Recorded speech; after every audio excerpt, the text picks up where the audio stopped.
Hello दोस्त, नमस्कार, good afternoon, good evening. स्वागत आप सभी लोगों का आपके अपने प्यारे से परिवार रोजगार विद अंकित पर। मैं आकाश शर्मा आप सभी का स्वागत करता हूं आरडब्ल्यू के इस परिवार पर। तो साथी कैसे हैं आप लोग? उम्मीद है बहुत अच्छे, शानदार, जबरदस्त होंगे। तो सभी साथी जल्दी से जुड़िएगा। आज की इस क्लास में हम लोग थोड़ा सी डिस्कस कर लेंगे कि हम लोग जो पढ़ने वाले हैं, मैंने आपको बताया कौन कौन से टॉपिक्स होंगे।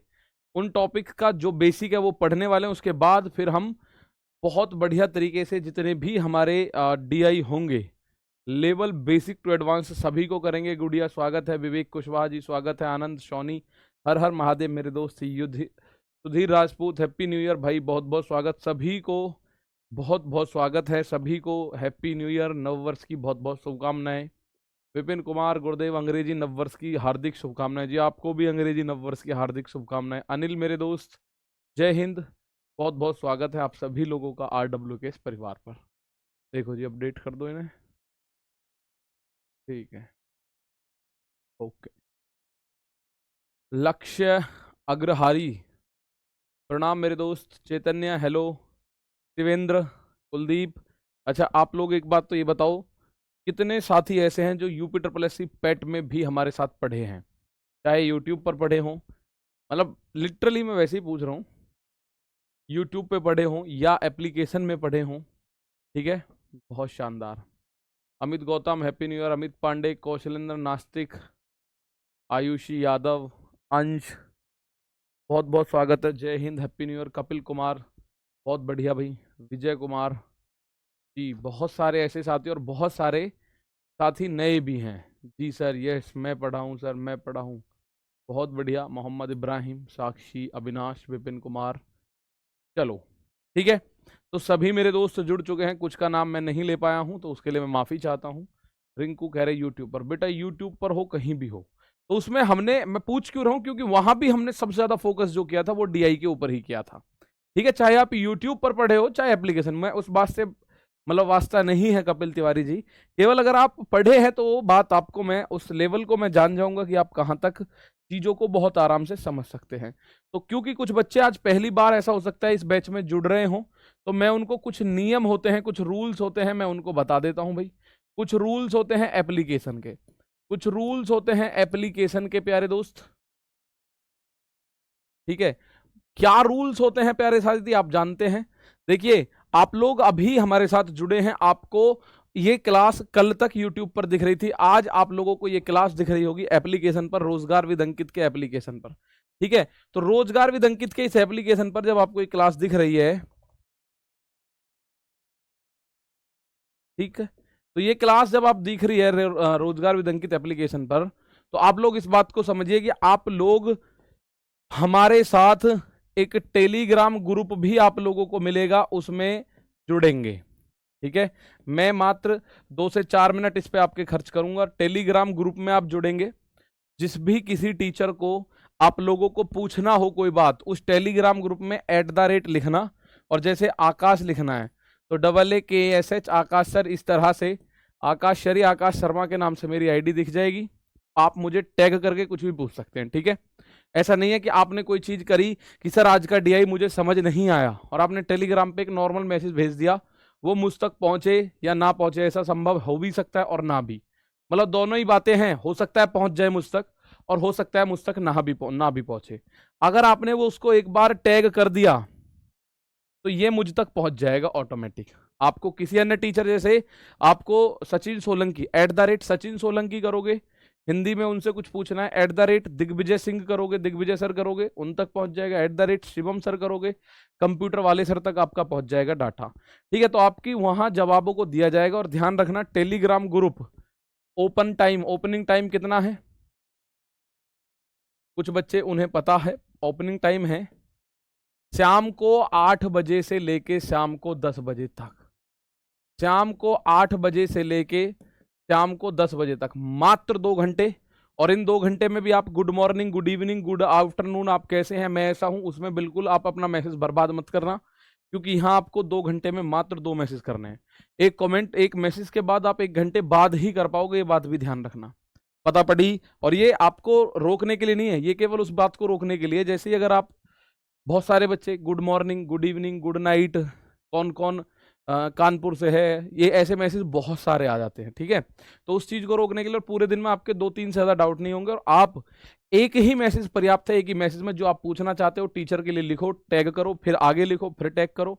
जैसे आपको लिखना है सर DI समझ नहीं आया @आकाश सर, उसके नीचे आपको जैसे माना सर हिंदी में मुझे आज ये प्रॉब्लम हुई @सचिन सोलंकी सर, सर मुझे ग्रामीण परिवेश में ये दिक्कत हुई आपका दिग्विजय सर, सर मुझे ये दिक्कत, या सर आप बहुत अच्छा पढ़ाते हैं तो वो एक ही मैसेज में सबका काम हो जाएगा, सबके पास पहुंच जाएगा वो एक मैसेज ही। ठीक है, चलिएगा, तो ये बात आपको पता चली, रूल्स है एप्लीकेशन के, आपको टेलीग्राम पर मिलेगा। दूसरी बात, आपको केवल आपका नंबर मोबाइल पर, आपका मोबाइल नंबर जो है आपकी स्क्रीन पर बार बार दिखेगा। मुझे आप सबके कमेंट्स दिख रहे हैं, लेकिन आपको केवल आपका कमेंट्स दिखेगा या हमारी एडमिन टीम की तरफ से जो कमेंट जाएगा वो दिखेगा। आप अपने अलावा किसी अन्य का, जैसे आप यूट्यूब पर देख सकते हो ना, सबका मैसेज आप देख सकते हो, ऐसे आपको नहीं देखने को मिलेगा। आप अपने अलावा, ठीक है, और किसी का कमेंट नहीं देख सकते, आप केवल अपना कमेंट देख सकते हैं। ठीक है, तो ये मत सोचना कि कोई है ही नहीं क्लास में बहुत सारे बच्चे होंगे, लेकिन आपको डिस्ट्रैक्शन नहीं होगा उस चीज़ से बिल्कुल भी। ठीक है भाई, तो ये डाटा आपको देना था, ये जानकारी आपको देनी थी। आपकी मोबाइल की स्क्रीन पर बीच बीच में आपका मोबाइल नंबर ब्लिंक कर रहा होगा थोड़ी थोड़ी देर में, तो वो आपके मोबाइल नंबर पर आपका ही करेगा नंबर। ऐसा मत सोचना कि सब जगह सर मेरा ही कर रहा होगा, नहीं, सभी जगह उन बच्चों का कर रहा होगा। बहुत बढ़िया बढ़िया, ठीक है। तो आइएगा, हमने डेमो में पढ़ा था एवरेज के बारे में, आज मैं आपसे बात करूंगा थोड़ी सी रेशियो के बारे में, यानी कि अनुपात के बारे में। फिर 1 से 2 क्लास अनुपात के बारे में, उसके बाद मैं परसेंटेज के बारे में बात करूंगा, प्रॉफिट एंड लॉस के बारे में मैं आपको बता देता हूं सारी कहानियां। सबसे पहले हम लोगों ने एवरेज पढ़ा, और आप बोलो जी एवरेज खत्म हो गया क्या? प्यारे साथी, एवरेज खत्म हो गया। एवरेज आप करोगे सर, एवरेज जो आपने डेमो में पढ़ाया था क्या वो खत्म हो गया? हाँ जी, बस एवरेज में आपको इसका फॉर्मूला याद होना चाहिए, एवरेज बराबर पदों का योग बटे पदों की संख्या। लेकिन मैं अगले 2 महीनों में 100 या 100 से ज्यादा DI आपके सॉल्व करवा दूंगा, उनसे अलग कुछ नहीं आपको देखने को मिलेगा। सब कुछ वहां, आपको परेशान होने की कोई जरूरत नहीं, सब कुछ वहीं मिल जाएगा। दूसरे नंबर पे आप पढ़ोगे मेरे प्यारे भाई रेशियो, यानी कि अनुपात। रेशियो यानी कि अनुपात को आप लोग पढ़ेंगे। तीसरे नंबर पे प्यारे साथी आप लोग एक बात पढ़ोगे, परसेंटेज। मैंने आपको डेमो में भी यही बात बताई थी, आज भी मैं यही बात बता रहा हूं, प्रतिशत। यानी कि ये जो चीजें हैं, आप इस बात को समझिएगा, ये जो चीजें हैं इनसे आपके 90% क्वेश्चंस होंगे, ठीक है ना, इसमें आपके 90% क्वेश्चंस हो जाएंगे। फोर्थ नंबर पे मैं आपको और एक पढ़ाऊंगा, profit and loss. Profit and loss ये होता है लाभ और हानि। तो इनमें मेरे भाई लाभ व हानि, ये सब आपको रिटन नोट्स मिलेंगे, हाथ से लिखे हुए रिटन नोट्स, आपको हैंड रिटन नोट्स मिलेंगे इसमें। ठीक है, आप चाहें तो उतार भी सकते हैं, और ना चाहें तो मत उतारना। आपको हैंड रिटन नोट्स मिलेंगे PDF फॉर्म में, आप एक एक चीज ऐसे ही लिखी हुई होगी उनमें। ठीक है, ये तो मिलेगा ही, बोर्ड की PDF तो मिलेगी ही मिलेगी, उसके अलावा हैंड रिटन नोट्स अपने हाथ से जो बच्चे बना रहे होंगे ऐसे नोट्स भी आपको मिलेंगे। उसके बाद हम time speed and distance, time speed and distance, ठीक है, और उसके बाद टाइम एंड वर्क, इन पे हम काम करेंगे, और जरूरत पड़ेगी तो मिक्सचर वगैरह के क्वेश्चंस भी हम लोग ऐड कर लेंगे। तो ये 6 टॉपिक मैं बेसिकली आपको बता रहा हूं, ठीक है ना। चलो, तो यहां आप लोग आगे बढ़े। सबसे पहले एवरेज आपने पढ़ा, आज हम पढ़ेंगे अनुपात के बारे में। रेशियो, रेशियो का मतलब क्या होता है, सबसे पहले तो आप लोगों को यह जानना होगा। रेशियो यानी अनुपात, रेशियो यानी कि आप बोलेंगे सर अनुपात, अनुपात का मतलब क्या होता है, तो साफ साफ आपको नजर आ रहा है, रेशियो का मतलब होता है 2 या 2 से अधिक समान प्रकार की मात्राओं की आपस में तुलना, यानी comparison of 2 equal type of quantities, comparison करना। रेशियो का मतलब क्या होता है, ये रेशियो का मतलब क्या होता है मेरे दोस्त, रेशियो का मतलब होता है 2 या 2 से अधिक समान प्रकार की मात्राओं की आपस में तुलना करना, यानी कि टू कंपेयर 2 और मोर देन 2 क्वांटिटीज, टू और मोर देन 2 समान 2 या 2 से अधिक प्रकार की मात्राओं की, 2 और मोर देन 2 क्वांटिटीज का कंपैरिजन करने को हम लोग क्या बोलते हैं, हम लोग बोलते हैं वही होता है रेशियो। ठीक है, अनुपात, जैसे अगर आप अनुपात निकालने बैठो, सर जी एक तरफ मैं लिख रहा हूं 10 किलो और एक तरफ मैं लिख रहा हूं 1200 ग्राम, तो ये रेशियो नहीं निकल सकता भाई। ये दोनों तरफ क्वांटिटी कैसी होनी चाहिए, मात्रा जो है वो समान प्रकार की होनी जरूरी है। मात्रा कैसी होनी है, समान प्रकार की मात्रा होनी जरूरी है, ये बात ध्यान रखना। समान प्रकार की मात्रा प्यारे बच्चे होनी जरूरी है। सर समान प्रकार कैसे, तो ध्यान से मेरी बात को सुनो। जैसे यहां लिखा हुआ है किलोग्राम, किलोग्राम, यहां लिखा हुआ है ग्राम, तो ये लड़ाई हो जाएगी। या तो दोनों तरफ ग्राम हो, ठीक है ना, या तो दोनों तरफ ग्राम हो या दोनों तरफ किलोग्राम हो, ठीक है, या तो दोनों तरफ ग्राम हो या दोनों तरफ क्या हो, किलोग्राम हो। ठीक, तो हम इसको कर सकते हैं। तो जैसे आप इस बात को भी जानते हैं 1 kilogram 1 kg is equal to 1000 gram. 1 kilogram बराबर 1000 ग्राम के होता है। और ये चीज अलग से सीखने की जरूरत नहीं है, ठीक है ना। चलो, ये चीज अलग से सीखने की जरूरत नहीं है, ये आप रोजमर्रा की जिंदगी में देखते हैं। सर जैसे आप 250 ग्राम दाल लेने गए, कभी आधी किलो कोई चीनी लेने गए, कभी कभी 4 किलो चीनी लेने गए, इस तरह से, ठीक है। तो आप या तो दोनों को किलोग्राम बनाओ या ग्राम बनाओ। जैसे एक बार मैं इसको ग्राम बना रहा हूं, 1 किलोग्राम में 1000 होते हैं, तो 10 किलोग्राम में 10,000 ग्राम होंगे। 10 किलोग्राम में 10,000 ग्राम होंगे, रेशियो 1200 ग्राम। तो अब ये जब रेशियो आता है उसमें ग्राम से ग्राम, यानी जो एक जैसी चीज होंगी, एक जैसी मात्रा होंगी, वो पूरी तरह कट चुकी होगी। जो एक जैसी मात्रा होगी वो पूरी तरह से क्या हो चुकी होगी, कट चुकी होगी। 2 जीरो से 2 जीरो खत्म। अब यहां देखो ये बना 100:12। अभी हमें दिख रहा है 4 से कटेगा, 4 से दोनों संख्या कट रही है, ये 25 बार, ये 3 बार। अब इन दोनों मात्राओं के बीच कितनी रेशियो बनी, 25 और 6 की। 25 और 6 का रेशियो, 3 का इसमें रेशियो बना, 25 और 3 का, ठीक है ना। चलो सर क्या हो रहा है पता, कुछ लोग लग नहीं रहा, क्लास बार बार रिपीट हो रही है। देखिए कई बार नेट प्रॉब्लम होने की वजह से ऐसी दिक्कतें आ जाती हैं मेरे दोस्त, जिसमें आपकी क्लास बार बार रिपीट होनी शुरू होती है। वो अभी हो जाएगी सही, बाहर जाके वापस से ज्वाइन कीजिएगा, सही हो जाएगी, ठीक है। तो आप में से अब कुछ बच्चों के दिमाग में एक बात आएगी, सर आपने ये ग्राम बनाया, मैं इसको किलोग्राम बना देता तो क्या दिक्कत हो जाती। नहीं दोस्त, तो भी कोई दिक्कत नहीं होती। दूसरा पॉइंट यही है भाई, दूसरा पॉइंट यही है, एक तरफ लिख रहा है 10 किलोग्राम, एक तरफ लिख रहा है 1200 ग्राम। और आप लोग एक बात जानते हैं सर, ग्राम से किलोग्राम पे जाना हो, अगर किलोग्राम से ग्राम की तरफ जाना है तो 1000 की गुणा कर देंगे, ठीक है। ये आप लोग जानते हैं सर, हमने किलोग्राम से ग्राम की तरफ गए तो 1000 की गुणा करी। लेकिन अगर हम ग्राम से किलोग्राम की तरफ उल्टा आएंगे तो 1000 का भाग करेंगे, इसमें हम 1000 का भाग करेंगे, ये भी क्या बना, किलोग्राम। तो यहां से एक बात समझिएगा, 0 से 0 कटा, दूसरे 0 से दूसरा 0 कटा, क्या बना, 10 और 12 का रेशियो, ठीक है। 10 और 12, ये 1000 आएगा नीचे, हालांकि 1000 ग्राम आएगा नीचे, ये आएगा 1000 ग्राम, तो ये बनेगा किलोग्राम। 1 0 2 0, तो ये बना 10 किलो और 12/10 किलो, ठीक है। और ऐसे में किलोग्राम से किलोग्राम खत्म, 10 की तिरछी गुणा करोगे तो ये बनेगा 100, और ये बना 12। अब आप 112 को देखोगे तो ये भी तो 112 ही था भाई, ये भी तो 112 ही बना था। 4 से काट दो, 4 से काटोगे तो 4 गुणा 25 100, 4 तिया 12, ये रेशियो जो बना 25:3 के रेशियो में डिवाइड हो गया। 112 कितने हिसाब से बना, 25:3 के हिसाब से। मतलब दोनों ही तरीके से आपको आंसर मिलेगा, लेकिन आपको जो उनकी क्वांटिटीज हैं या उनके जो यूनिट्स हैं, वो यूनिट आपको हर बार क्या करनी होंगी, बराबर करनी होंगी।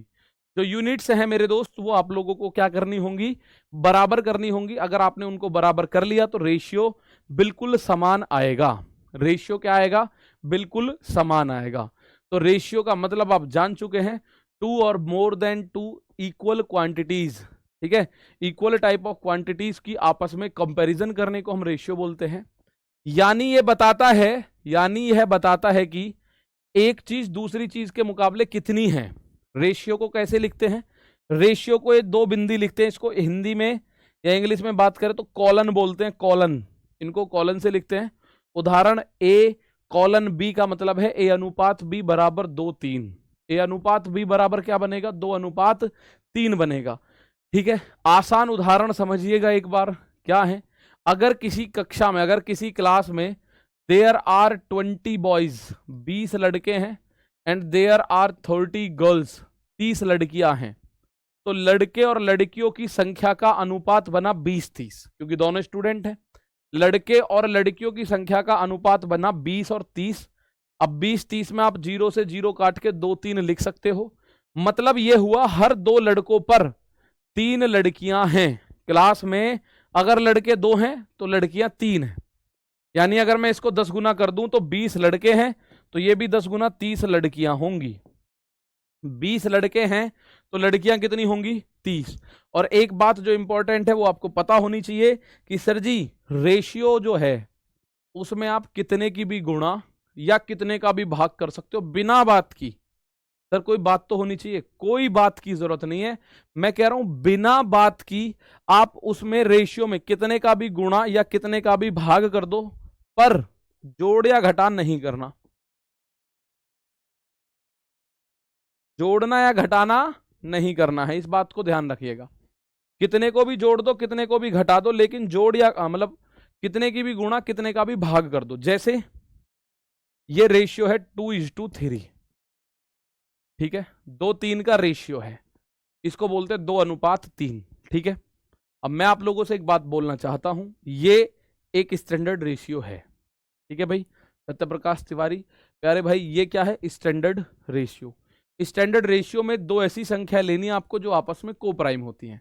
आप बोलो 20-30 भी तो स्टैंडर्ड रेशियो नहीं जी, 20-30 स्टैंडर्ड रेशियो नहीं है, क्योंकि इनमें कुछ ना कुछ तो कॉमन है। आपको दिख रहा होगा कोई ऐसी संख्या है 20-30 में जो दोनों को काट दे। हाँ जी 10 है, तो 10 से इसको काट दिया, 10 दूनी 20, 10 तिया 30, ये आ गया 2:3 का रेशियो। तो ये है स्टैंडर्ड रेशियो। अब इसको आप और ज्यादा नहीं काट सकते। अगर आप काट सकते हो तो वो रेशियो बनेगा। इस बात को थोड़ा सा याद रखिएगा कि भाई जब रेशियो की हम बात करते हैं तो रेशियो में हम अपनी इच्छा से कितने की भी गुणा या कितने का भी भाग कर सकते हैं। जोड़ घटा नहीं होना चाहिए, प्लस माइनस नहीं होना चाहिए। अगर मैं इसमें आपसे बोलूं 4 की गुणा, तो 4 की गुणा कर दो, कोई फर्क नहीं पड़ेगा, लेकिन दोनों रेशियो में 2 चौक 8, 4 तिया 12, ये भी 2-3 ही है। ये भी क्या है? 2-3 ही है। 8 को 4 से काट दो, 4 दूनी 8, 4 तिया 12। आप बोलो जी जैसे ये है, इसमें हम 4 की बजाय माना 16 की गुणा कर दें, कर दो भाई। 16 दूनी 32, 16 तिया 48, इसका मान भी 2-3 ही है। 16 दूनी 32, 16 तिया 48, इसका मान भी क्या है मेरे दोस्त? 2-3 का रेशियो बन रहा है इसमें भी। ठीक है, तो ये होता है अनुपात निकालना, इसे हम बोलते हैं अनुपात निकालना। अब एक बात बताओ, केवल गुणा ही कर सकते हैं क्या? नहीं जी। आप अगर कहो कि सर भाग कर दो इसमें सारे में, कितने का? 1/4 का, मतलब 4 का भाग कर दो, तो 4 का भाग अलग अलग, 4 का भाग 8 में करो ऐसे करके, और 4 का भाग 12 में करो ऐसे करके। 4 से 8 को 2 बार काटोगे, 4 से 12 को 3 बार काटोगे, आंसर आएगा 2:3 का रेशियो। आंसर क्या आएगा? 2:3 का रेशियो। अब थोड़ी सी एक बात और समझना, इस रेशियो को आप ऐसे भी लिख सकते हो भाई, 2:3 को हम ऐसे भी लिख देते हैं 2/3। 2/3, 8:12 को 8/12, 32:48 को 32/48। ठीक है, इस तरह से आप जिससे इसको लिख सकते हो। अनुपात को बटे में भी लिखा जा सकता है, अनुपात को बटे में भी लिखा जा सकता है मेरे प्यारे भाई। ठीक है, ये बात सही है, आपको पता चल गई अब तक की कहानी? आप कहोगे ठीक है सर। अब मैं एक बात और बताऊं, जैसे मैं रेशियो करूं, मैं कह रहा हूं 12:7/5, इसको स्टैंडर्ड अनुपात बनाओ। 12:7/5 यदि कभी लिख रहा हो तो इसको एक अनुपात बनाओगे, क्या होगा इसका एक अनुपात? जरा आप बताएं। तो मैं आप लोगों को बता रहा हूं, देखिए 12 के नीचे कुछ नहीं है, आप अपने पास से मान लो 1 है, कल को कुछ हो बाई चांस, भाई कल को 1 की जगह 2 हो, 7/2, 12/2, 12/3, 12/5, ऐसा कुछ हो, तो आप लोगों को क्या करना है? केवल तिरछी गुणा कर देना और नीचे की चीजें गायब। 5 की गुणा 12 में, 12 पंजे 60, अनुपात 1 सत्ते 7, तो ये जो 12:7/5 है, इसका मान 60/7 या 60:7 इसको आप बोल सकते हो। ठीक है, कल को कोई ऐसा देखने को मिले, इसमें बेसिक ही समझ में आना चाहिए बस। कल को कोई ऐसा देखने को मिले 3/4 अनुपात 4/3, इसको सही सही अनुपात में बनाने के लिए बोलूँ तो 3/4 रेशियो 4/3, 3/4 रेशियो 4/3 अगर हम करते हैं तो इसको एक स्टैंडर्ड रेशियो में अगर हम कन्वर्ट करें, स्टैंडर्ड रेशियो में अगर हम इसको मोड़े तोड़े तो इसका मान क्या होगा जरा बताइएगा, करिएगा एक बार ट्राई इस बात को। तो आप कहेंगे सर तिरछी गुणा 3 की 3 में 3 तिया 9, 3 की गुणा 3 में 3 तिया 9, 4 की 4 में 4 चौक 16 है, तो इसका जो स्टैंडर्ड रेशियो बनेगा 9:16 बनेगा। ठीक है, कुछ बच्चे एक एक दे रहे हैं, उन्हीं को मैं समझाना चाह रहा हूं मेरे भाई, ये 9/16 बनेगा।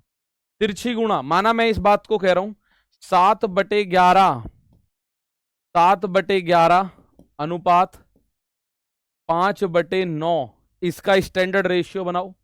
7/11 नीचे की जो गुणाएं हैं, नीचे की जो संख्या है ना, हर डिनोमिनेटर, उसकी क्रॉस मल्टीप्लाई कर दो, इधर वाले हर की गुणा इधर वाले अंश में, और इधर वाले हर की गुणा इधर वाले अंश में कर दो। तो जैसे ही आप इसकी क्रॉस मल्टीप्लिकेशन करोगे, आपका सटीक आंसर जो सही सही है वो बिल्कुल आ जाएगा। जरा बताओ।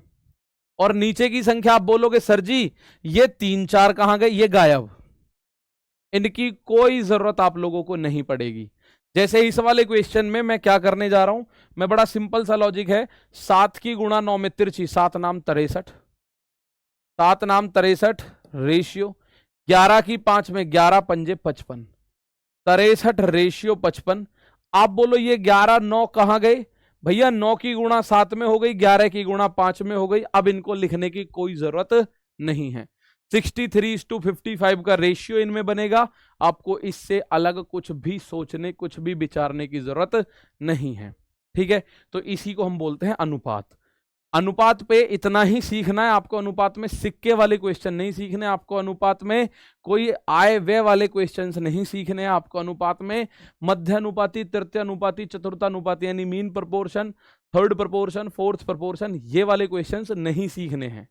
आपको केवल इतना सीखना है कि रेशियो को लिखते कैसे हैं, डिनोट कैसे करते हैं। ठीक है, अब मैं कल को ऐसे बात आपसे करूं, माना ये लिख रहा है 63:45, ऐसा आ जाए, ये सही रेशियो है वैसे तो, लेकिन ऑप्शन में ऐसा नहीं मिले आप लोगों को, ऑप्शन में आपको ऐसा ना मिले तो इसको सही एक स्टैंडर्ड रेशियो में कन्वर्ट करना भी आप लोगों की ड्यूटी है, इसको कन्वर्ट करना भी आप लोगों की ड्यूटी है। 63 और 45 आपको फिर ये नजर मारनी है, क्या कोई ऐसी संख्या है जिससे ये दोनों कट जाती हूं, क्या कोई ऐसी संख्या है जो दोनों कट जाती हूं। आप बोलोगे सी ये एक बात तो आई, ये दोनों 9 के पहाड़े में होती हैं, 9 के में 9 सत्ते 63, 9 पंजे 45, तो ये आपको देखने को मिलेगा स्टैंडर्ड रेशियो 7 और 5 का, ये आपको देखने को मिलेगा स्टैंडर्ड रेशियो 7 और 5 का। जैसे अगर मैं आप लोगों से, अब आपने सीख लिया है, मैं आपसे एक क्वेश्चन पूछ लेता हूं, माना मैं आपसे एक क्वेश्चन पूछ लेता हूं, फिर और क्वेश्चन आपसे पूछ लिए जाएंगे।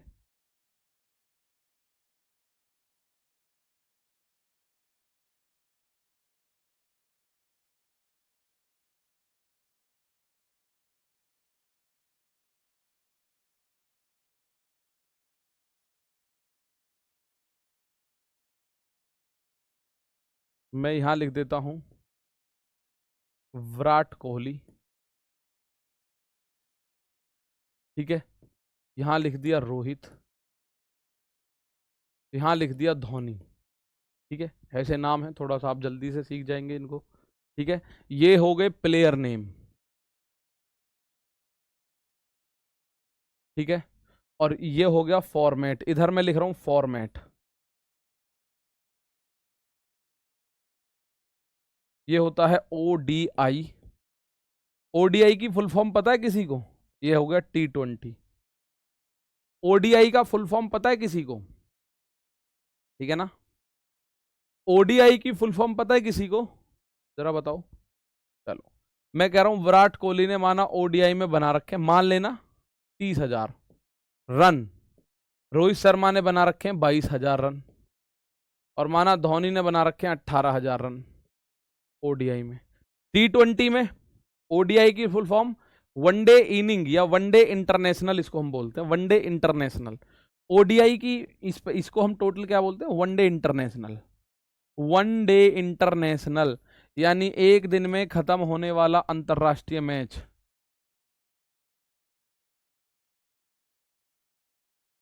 वनडे इंटरनेशनल यानी एक दिन में खत्म होने वाला इंटरनेशनल मैच।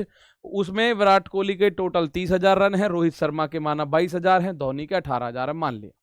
अब मैं कह रहा हूं T20 में विराट कोहली के माना 10,000 रन है, रोहित के माना 11,000 रन है, धोनी के मेरे दोस्त 8,000 रन है। देखिए, कोई अगर धोनी का फैन है या रोहित शर्मा का फैन है, विराट कोहली का फैन है, वो इस बात को लेके बिल्कुल भी परेशान मत होना या बिल्कुल भी गाली मत देना कि सर आपने धोनी के हर जगह कम क्यों लिखे। भाई धोनी 6 नंबर पे आता था तो उसके इन दोनों से कम ही हैं, इसलिए ठीक है। और आप बोलोगे, आपके अंदर गुस्सा होगा तो मैं इसको धोनी के सबसे ज्यादा कर दूंगा। ये तो मैं केवल एक सांकेतिक भाषा, सांकेतिक शब्द मैंने ले लिए। मैं आपसे एक क्वेश्चन लिख रहा हूं,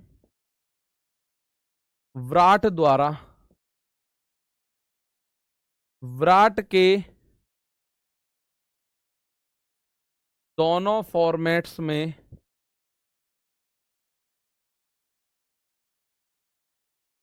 रनों के, दोनों फॉर्मेट्स में कुल रनों का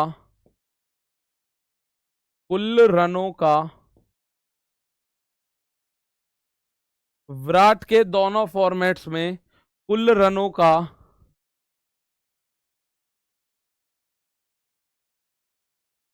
अनुपात आपस में ज्ञात करो।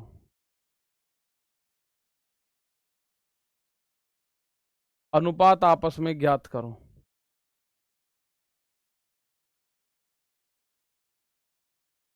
दो फॉर्मेट है, माना मैं कह रहा हूं विराट के जो दोनों फॉर्मेट्स हैं या क्रिकेट के दोनों फॉर्मेट्स में विराट के कुल रन होगा, ऐसा लिख सकते हैं हम इसको।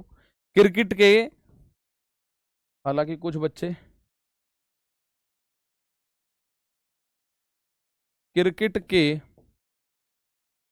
दोनों फॉर्मेट्स में, यहां लिख लेना विराट के कुल रनों का औसत।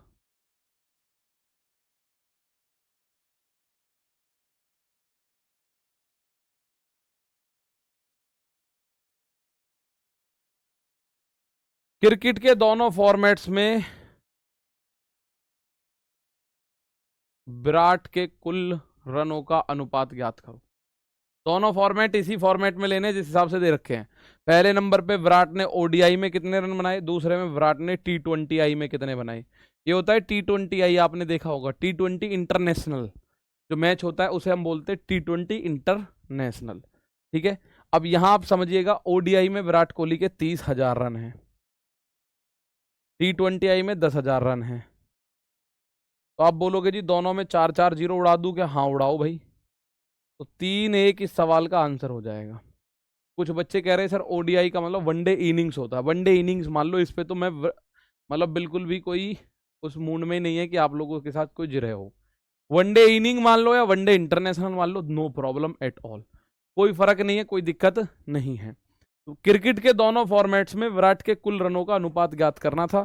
तो आप बोले जी एक ओडीआई लिख दे, एक T20I लिख दिया, तो ये हो गया 30,000 10,000 3-1 का रेशियो। अब बात खत्म, ठीक है। अब मैं एक बात इसमें आपके सामने और जोड़ दूं, माना फिर मैं आपके सामने और क्वेश्चंस लिखना शुरू करूंगा। मैं कह रहा हूं क्वेश्चन देखो, ओडीआई में विराट के रनों का, विराट के रनों का T20 में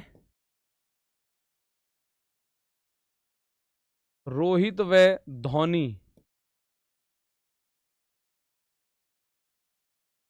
दोनों के कुल रनों से अनुपात ज्ञात करो। दोनों के कुल रनों से अनुपात, दोनों के कुल रनों से अनुपात ज्ञात करो। दोनों के कुल रनों से अनुपात ज्ञात करो। अनुपात क्या होगा? एक क्वेश्चन मैंने लिखा, ये बात आपको दिखाई देगी, यहां लिख रहा है ओडीआई में विराट के रनों का टी20 में रोहित और धोनी के कुल रनों से अनुपात क्या होगा? जल्दी से बताओ। एक कमेंट आ रहा है, सर जी यूजीसी नेट का लाओ। बेटा पहले दिन तो नहीं ला सकते कुछ भी ऐसा, ठीक है। हो सकता है आपको बहुत अच्छे से चीज़ें पता पड़ गई हों, लेकिन कुछ बच्चे ऐसे भी होंगे जिनको बहुत अच्छे से चीज़ें नहीं पता होंगी। उनको थोड़ा सा बेसिक देके फिर उसको बैंकिंग का, यूजीसी नेट का, जो तगड़े से तगड़ा होगा उन सब का डीआई दिखाया जाएगा। तो एक तरफ विराट के ओडीआई रन ले लो, एक तरफ विराट के ओडीआई रन ले लो, कितने हैं? 30,000। और दूसरी तरफ रोहित और धोनी के टी20 रन, रोहित और धोनी के टी20 कितने बन रहे हैं भाई? रोहित के हैं टी20 में 11,000, ये हैं 8,000। 11 और 8 19,000, 11 और 8 19,000, 30,000 19,000, 3 0 से 3 0 खत्म, आंसर आया 30 19। अब ये कट नहीं सकता इससे ज्यादा, आप सोच रहे हो कट जाएगा, नहीं कटेगा। 30:19 का अनुपात आया, 30 और 19 का रेशियो आप लोगों को देखने को मिलेगा। क्या देखने को मिलेगा मेरे दोस्त? 30 और 19 का अनुपात। विराट के आपने ओडीआई में रन देखे 30,000 हैं, और रोहित और धोनी के दोनों के देखो, इसके तो 11,000, इसके 8,000, 11 और 8 19,000। तो 30 और 19 आप बोलोगे सर 3 0 से 3 0 तक तो कट जाएंगी, वो तो ठीक है, लेकिन इससे आगे नहीं कट पा रहा ये। तो 30 और 19 इस सवाल का रेशियो बना। 30 और 19 इस सवाल का क्या बनेगा? रेशियो। 30 और 19। तो उम्मीद है थोड़ी सी कहानी आपको पता चली होगी। रेशियो की मुख्य बातें क्या हैं आप लोग जानते हैं। रेशियो में यूनिट समान होनी चाहिए, जैसे किलोग्राम है तो दोनों तरफ किलोग्राम हो, ग्राम है तो दोनों तरफ ग्राम हो, मिनट है तो दोनों तरफ मिनट हो, ठीक है। अब आप बोलो जी एक तरफ लड़का एक तरफ लड़की, हाँ चल जाएगा क्योंकि दोनों स्टूडेंट हैं, ठीक है, दोनों स्टूडेंट हैं।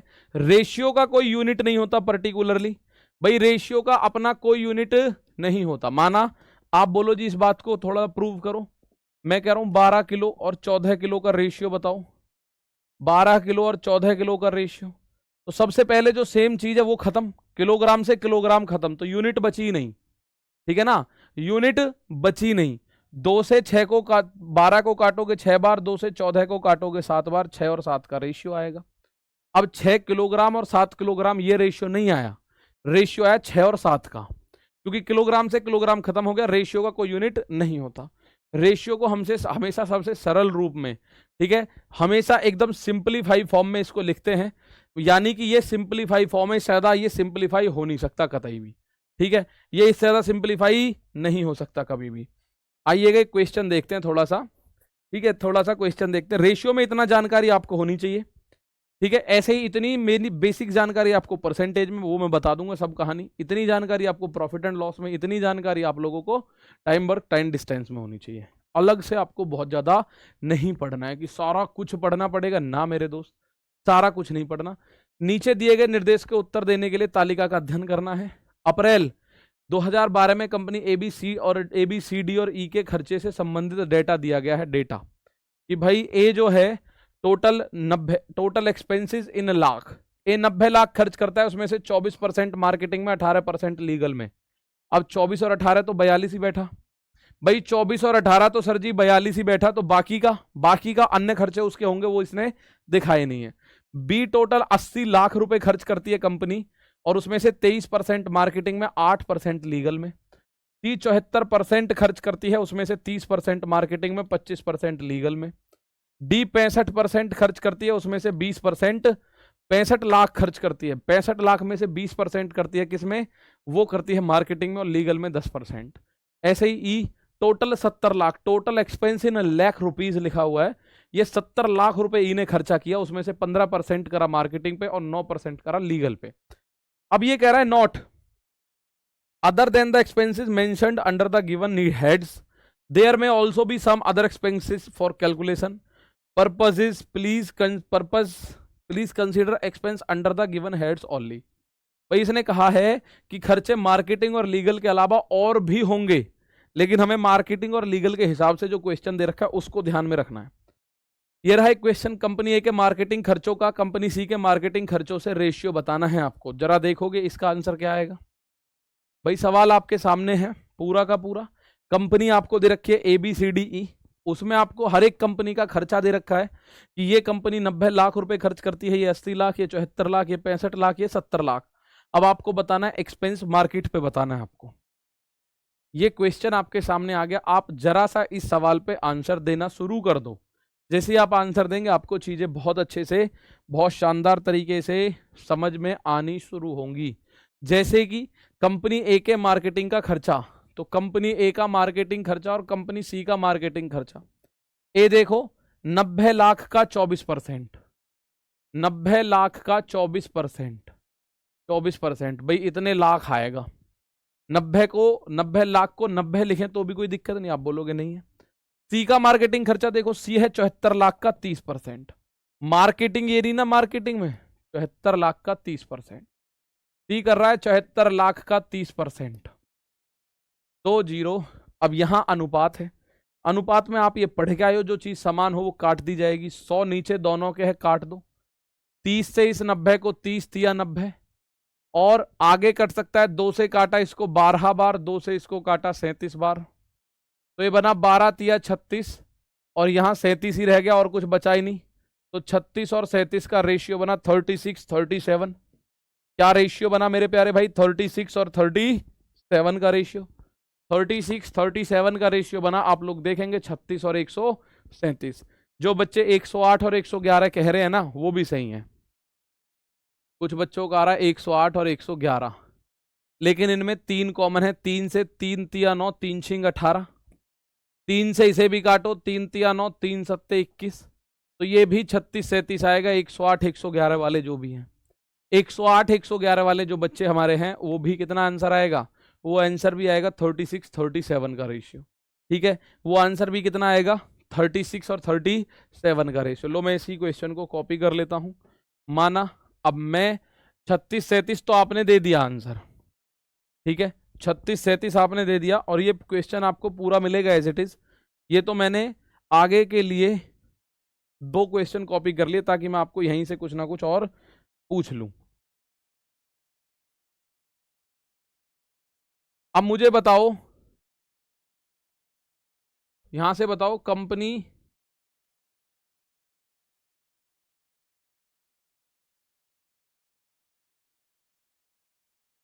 B to company D, company B के मार्केटिंग खर्चे का कंपनी डी के मार्केटिंग खर्चे के साथ रेशियो बताओ। कंपनी बी के मार्केटिंग खर्चे का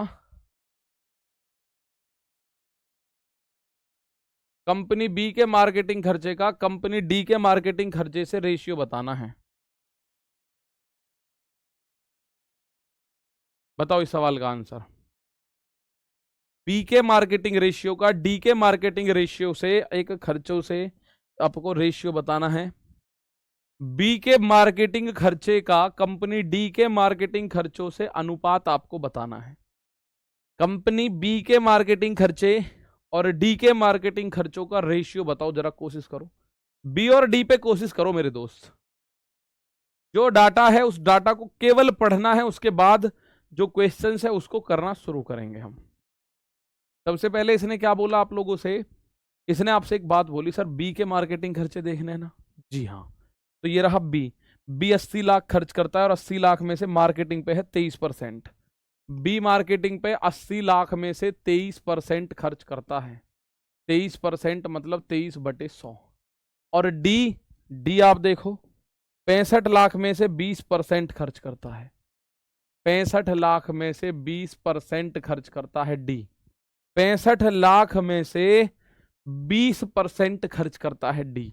तो आप लोग बोलोगे 100 से 100 खत्म, 20 से ये 4 बार खत्म, 23 चौका 92 और 65 इनमें कुछ अंतर नहीं आना।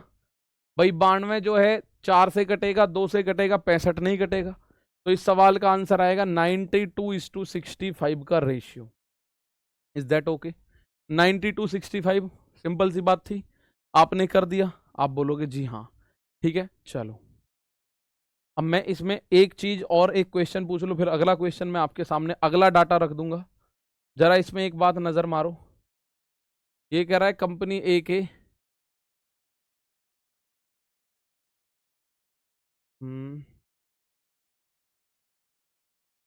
इंग्लिश में हटा दे रहा हूं मैं, थोड़ा सा इंग्लिश हिंदी के हिसाब से पढ़ना।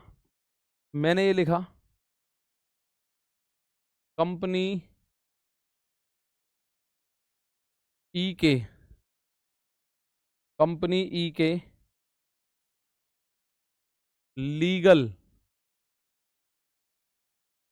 खर्चों का कंपनी सी के मार्केटिंग खर्चों से अनुपात बताओ। चला, कंपनी ई के लीगल खर्चों का कंपनी सी के मार्केटिंग खर्चों से रेशियो बताना है। कंपनी ई के लीगल खर्चों का कंपनी सी के मार्केटिंग खर्चों से रेशियो बताना है। कंपनी ई के लीगल खर्चों का कंपनी सी के मार्केटिंग खर्चों से रेशियो बताओ। ई का तो लीगल लेना है भाई, ई का लेना है लीगल खर्चा, और हमें देखना है सी का मार्केटिंग खर्चा।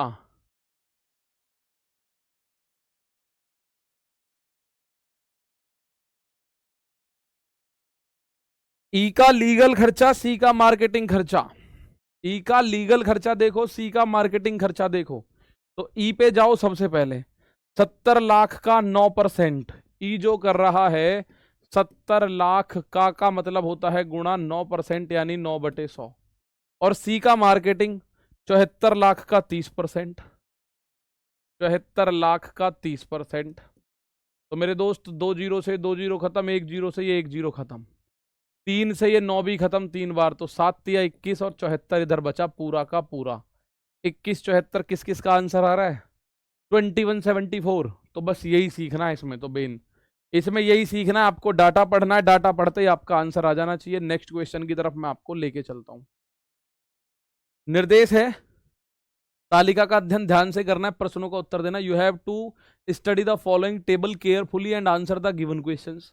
नंबर ऑफ स्टूडेंट अपीयर्ड, उसको हमने ए से बोला गया है, जैसे ए यानी अपीयर्ड, अपीयर्ड का मतलब कितने स्टूडेंटों ने उपस्थिति दर्ज कराई है, ठीक है, और उनमें से फेल कितने हुए हैं। तो विश्वविद्यालय के 5 विभागों में वर्षों के दौरान उपस्थित ए, और उपस्थित का मतलब ए अवेलेबल या अपीयर्ड, उनको हमने ए से डिनोट किया है। अनुत्तीर्ण यानी फेल, फेल को हमने एफ से डिनोट किया है। तो ये आप थोड़ा सा डाटा समझिएगा क्या कह रहा है। डिपार्टमेंट देखो मेडिकल, 2010 में 68 बच्चों ने एडमिशन लिया, 12 फेल हो गए। फैशन में 67 ने एडमिशन लिया, 9 यानी 9 फेल। कॉमर्स में अपीयर्ड हुए हैं 75, 75 लोगों ने एडमिशन लिया और फेल हो गए 11। आर्किटेक्ट में 84 लोग थे, 7 फेल। और बायोटेक 78 लोग एडमिशन लेते हैं, फेल हो जाते हैं 9। ऐसे ही दे रखा अखिलेश कुमार। अब एक क्वेश्चन है, ये रहा, इसका आंसर मुझे बताने की कोशिश कीजिएगा। इसका आंसर मुझे बताइएगा सभी मेरे दोस्त, सभी मेरे साथी। वर्ष 2013 के लिए पास हुए छात्रों की कुल संख्या और फेल हुए छात्रों की कुल संख्या का रेशियो बताओ। भाई बताओ फटाफट से। अखिलेश मेरे दोस्त अखिलेश कुमार कह रहे सर सुनो। जी भैया जी सुनाओ। अखिलेश मेरे भाई क्या बात है, बताओ क्या समस्या आई, बताइए। साथी प्रिया तिवारी, इकोनॉमिक्स की क्लास हो रही थी पहले, तो अब ज्योग्राफी क्यों कर दी? ये मैम ज्योग्राफी वाले टीचर ही बताएंगे बेटा आपको, ये ज्योग्राफी वाले टीचर ही बताएंगे बेटा जी आपको। पूजा शाक्य,